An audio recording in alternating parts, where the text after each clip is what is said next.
Eh bien bonjour à tous messieurs dames, j'espère que vous allez bien, c'est Déo, on est le 3 avril, il est 19h04 exactement, le CAC 40 finit en hausse, petite hausse de 0,79%, voilà. Les indices sont dans le vert, bien évidemment juste avant l'annonce de la Fed qui va avoir lieu demain soir. Donc on profite un peu de cette petite hausse. Le Dow Jones qui est à 0,39%, le Nasdaq à 0,14%, le DAX qui a clôturé à 0,72%, donc c'est pas mal du tout. Petite hausse, petite accalmie je pense, avant la tempête. Le pétrole qui est repassé sous la barre des 107 dollars, qui est à 105,6 dollars le baril, le Brent du Nord. Donc voilà, on a eu, de toute façon on s'y attendait aujourd'hui à une journée un peu maussade. Voilà, on savait qu'il allait pas trop avoir de volatilité aujourd'hui. Malgré que le CAC 40 a monté voilà, à plus de. Je crois qu'il a atteint 1% plus haut et puis il a descendu à 0, moins 10, moins 20%. Donc un peu de volatilité, mais vraiment très légèrement par rapport à ce qu'on a d'habitude. Puisqu'effectivement, la Fed a prévenu qu'elle allait parler demain soir, si je ne dis pas de bêtises, heure française, je sais plus, je crois que je vous dirai ça tout de suite après sur les calendriers économiques, mais je crois que c'est aux alentours des 19h. Donc la bourse de Paris, voilà, qui a pris à 0,79%, c'est très bien.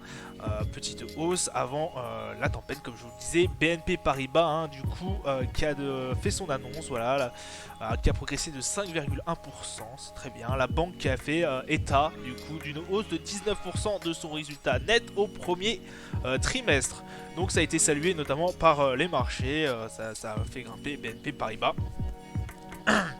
Total Energy, qu'on a eu le résultat la semaine précédente, je crois.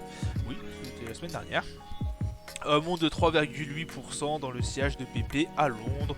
Le groupe pétrolier voilà, a bénéficié de la flambée des prix du pétrole. Voilà, parce que ça a un peu augmenté. On sait très bien comment ça se passe. Donc voilà, rien de voilà, de pas du tout inattendu. Rien de très folichon, j'ai envie de vous dire. Pour aujourd'hui, j'avais pas envie de vous faire un point sur l'Ukraine, puisque bon, on sait que ça va pas non plus très bien du côté voilà, de tout ce qui est macroéconomique. Il me reste, moi en tout cas pour l'instant, je reste assez baissier sur mes stats, sur mon trading à long terme. Voilà, même si c'est une petite hausse, je reste assez baissier. Pour l'instant, voilà, je vous fais un peu part de mes sentiments. Pour l'instant, ce qui arrive à tenir à peu près le bateau à flot, en fait, si on arrive à colmater un peu de trou, bah, c'est effectivement les résultats des entreprises qui sont assez bons pour l'instant, je vous l'avoue.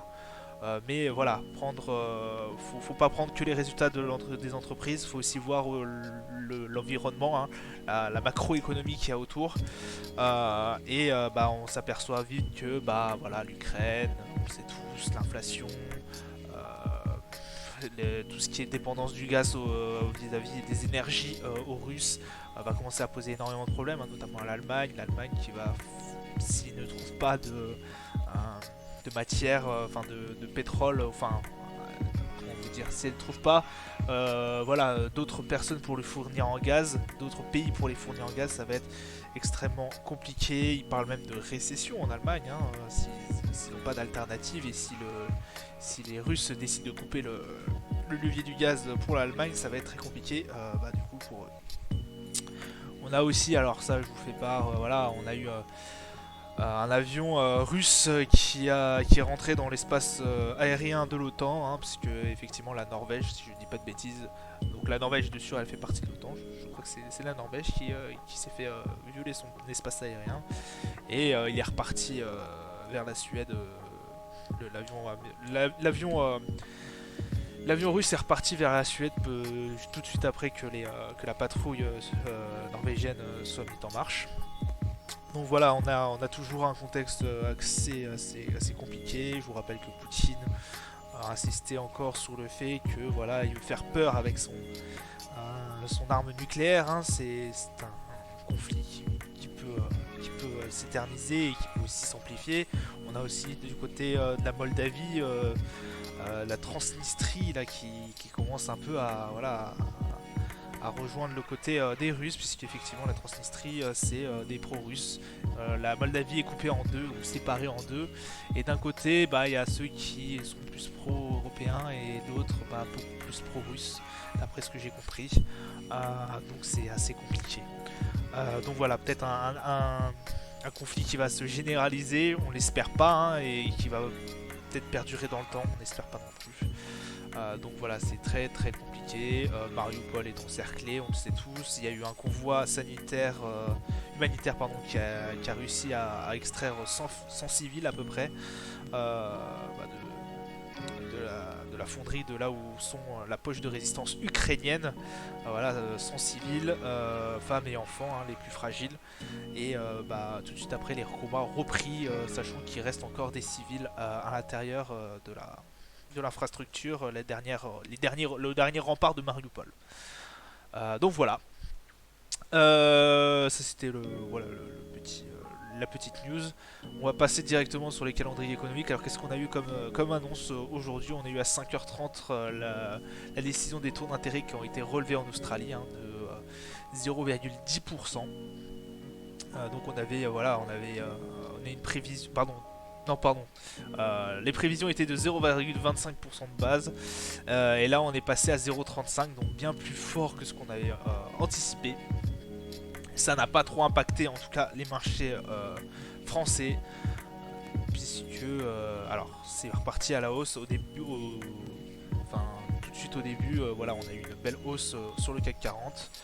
On a eu un petit gap haussier, c'était assez sympathique. Et ça nous a encouragé d'ailleurs tout de suite bon, je me suis même mis à la hausse. Hélas, très très vite, il y a eu une grosse descente, et puis comme je vous l'ai dit, au bout d'un moment on est passé dans le négatif. On a eu les taux de chômage, pardon, je m'écarte un peu du sujet, on a eu les taux de chômage de l'Union Européenne qui a augmenté, le taux de chômage qui est passé alors qui a baissé par rapport à la valeur précédente, mais pas autant que ce qu'on espérait. On espérait un 6,7%, là on est à 6,8%. Et puis l'offre d'emploi aux États-Unis qui a augmenté. Donc qui est passé un peu inaperçu, hein, l'offre d'emploi. Bon voilà. Pas de gros ressentis sur les marchés. Comme on a dit, on espère, la Fed va parler demain, et on va être fixé sur le sort des États-Unis, qui va fortement impacter aussi le sort des marchés européens. On va tout de suite aller sur les marchés. Alors sur les marchés, hop. Donc le CAC 40 qui est en légère hausse, hein, aujourd'hui. Voilà. Alors oui, je suis en position toujours sur le CAC 40. J'essaye de modifier 2-3 trucs. On va bien voir si ça va marcher ou pas. Le CAC 40 qui est du coup en hausse. Le Dow Jones qui est aussi en hausse, hein, du coup à 3365 points. Donc qui a bien rebondi, hein, parce que voilà, hein, hier on a eu une sacrée belle descente là, qui était même plus forte, si on revient sur les plus bas, qui a été ah non, ouais, ça se joue à peu de choses près, qui a été l'une des plus grosses descentes depuis, si je vous dis pas de bêtises.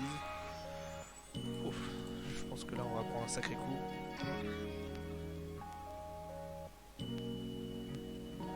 Ouais, depuis le 15-06.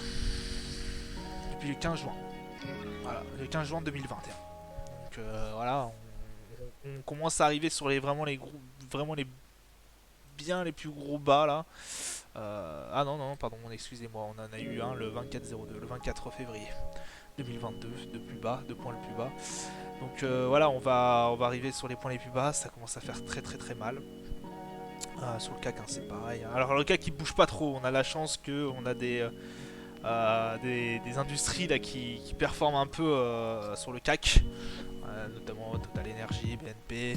On a eu Kering aussi qui a bien fait, je crois, qui a bien fait augmenter.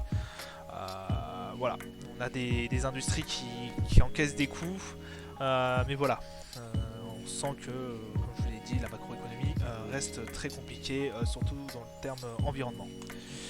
Le gold, bon, qui ne fait absolument rien. Alors, il a quitté sa range, mais il va la réintégrer à mon avis d'ici peu. Et en plus, ça baisse. Là, on est sur baissier depuis un paquet de temps. Le Nasdaq, alors le Nasdaq, messieurs dames, qui prend des sacrés coups. Le Nasdaq, on sait qu'il est très comment dire, corrélé avec tout ce qui est hausse des taux directeurs. Donc c'est compliqué. En plus, il prend les GAFAM n'ont pas fait en fait l'unanimité cette année, j'ai l'impression. Les GAFAM ont été un peu mises à l'écart. Et si c'était la fin des GAFAM, enfin pas la fin des GAFAM, mais la fin d'une période trop prospère. Est-ce qu'il y aura d'ailleurs un plafond pour ces GAFAM? Est-ce qu'il y a un plafond de cotation en bourse, parce qu'ils pètent tous les records, ces GAFAM? Et est-ce qu'on ne serait pas arrivé à un moment où justement ces GAFAM sont bien trop hauts et ont atteint un plafond, voilà, et on ne pourra pas aller au-delà de ces performances-là? Ça, c'est un débat. On sait que Netflix, par exemple, a pris un moins 30%. Meta qui est pas non plus dans ses plus forts. Donc voilà. Je voulais revenir aussi avec vous sur le Bitcoin qui ne fait rien depuis un sacré moment. Effectivement, il attend aussi la décision de la Fed sur demain. Donc je pense qu'il est très attendu aussi et potentiellement baissier. On voit bien, de toute façon, le Bitcoin qui a pris sacrément cher depuis ses plus hauts. On voit qu'il a eu une remontée en mars. Tout le monde était en train de s'affoler. Oui, ça va remonter, machin et tout. Non. Calmez-vous, messieurs, dames. Calmez-vous. Là, il y en a certains, ils disent let's go to the 60K. Non, en fait, calme-toi, mon frère. Calme-toi. Déjà, essayons de garder le contrôle sur les marchés financiers hors crypto. Voilà, il faut déjà que les marchés financiers hors crypto arrivent à tenir le coup. Et après, je pense qu'on pourra augmenter sur le Bitcoin et tout. On pourra revenir sur les plus hauts. Et encore, ça va prendre du temps à mon avis, puisqu'on parle de stagflation, récession, etc. Bon, je vous fais pas tous les détails. Je voulais aussi, voilà, voir avec vous l'euro dollar, qu'on parle tous les jours. Je vous en parle, qui commence, voilà, qui fait de plus en plus peur. Alors là, ça va, aujourd'hui, on a été assez mignon.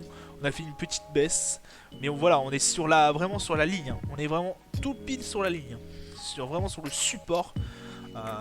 On sait très bien ce qui peut arriver si voilà, on va atteindre, si on descend en dessous, quoi. On sait que là, il y a un énorme vide et que c'est pas bon du tout. Je vous rappelle que la balance commerciale de l'Europe, elle est déficitaire. On importe plus que ce qu'on exporte. Ça va être compliqué avec un euro faible. Surtout quand on va payer des matières premières en dollars. Ah oui. Enfin bon, ça c'est aussi corrélé avec l'inflation. Enfin, voilà, on y revient là-dessus comme d'habitude. L'inflation. D'ailleurs, c'est ça qu'on va parler la prochaine vidéo. Demain, de toute façon, demain on va parler forcément de l'inflation. Voilà, je vous laisse là-dessus. Je vous dis bonne soirée. À plus tard. Ciao, ciao.